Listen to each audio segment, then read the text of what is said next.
Welcome back. American Graduate Day is all about preventing our children from dropping out of school. So our panel this hour is going to focus on how to get children not only to stay in school, but then how to re-engage them. So we're happy to welcome our guest panelists, Susan Dawson, President of E3 Alliance, and Dr. Phillip Eaglin, founder and CEO of Changing Expectations, and Rocky Zepeda of Del Valle, District Coordinator for At-Risk Student Services and Liaison for the Homeless and Foster Care. Thank you. Welcome, thank you for being here. So let's talk about what, in your perspective, what are some of the biggest factors that lead to dropout in our area and our community?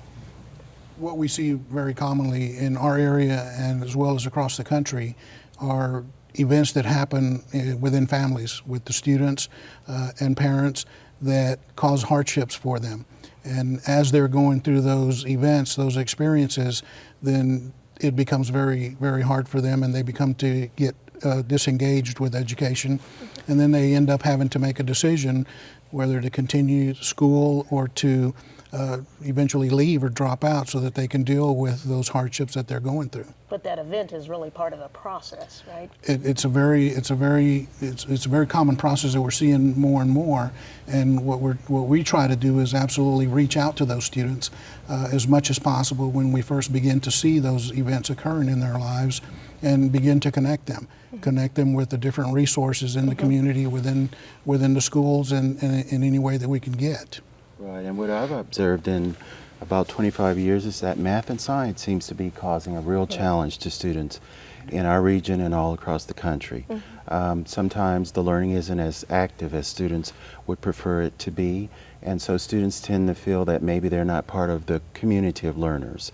And so I think making an extra effort to engage students is part of our challenge and our goal for the future. You know, you're absolutely right, because a lot of it is the academic factors, and especially in math and science, but it is engagement, really. And what we see is you have to build those relationships and those connections to be able to keep students in school.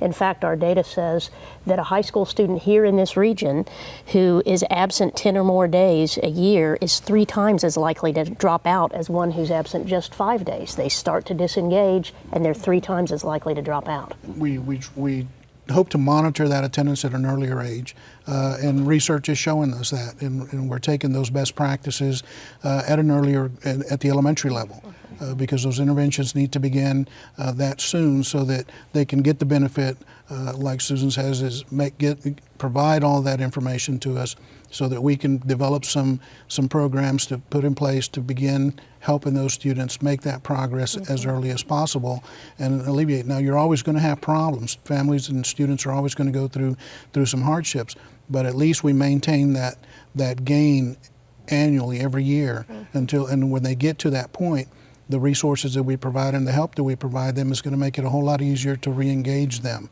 And I'll tell you that it is working. That's the good news. The hard work that their school districts are doing, that our community partners are doing, looking at it regionally, what we see is that our dropout rates have gone down consistently for the last decade. Our graduation rates have increased, no matter which measures you use. But you also see that our low-income kids here in the Central Texas region for the last decade have been worse than most other urban areas across the state of Texas. So we really needed to improve drastically to at least get to other urban areas, and we should be better than that. Right. And out of school time, extended learning opportunities. To me, that's the way that we really re-engage students and support teachers in schools by providing more academic support. I know that's something we'll talk about shortly, but the lack of that, to me, is really troubling for underserved youth The lack of access to programs. Right. And so lack of funding, lack of resources to do that is really an issue that really needs to be addressed to get students more engaged in those academic areas of math and science earlier, kindergarten. Yeah. Yeah, one of the other strong indicators for us to help students make progress is when we're working with students, we always want to try to help a student feel valued and known and inspired And a lot of times that's missing when they're going through these challenges as they're trying to reach that graduation and they become disconnected. It's going to take an effort like that to get that feeling back to them so that they can re-engage in the education and what they're doing. Right. And so the absence of role models, to me, that's the fourth R in the 3R relationship. factor. Relationship Yeah, being. so role models that students can say, if they did it, I can do it. They come from my background, they look like me. And so I know there are a lot of national efforts to increase role models in math and science especially. We need to tap into that in Central Texas. Very Not good. just We'll continue the conversation in about 30 minutes, okay? But for right now, we'll head back to New York.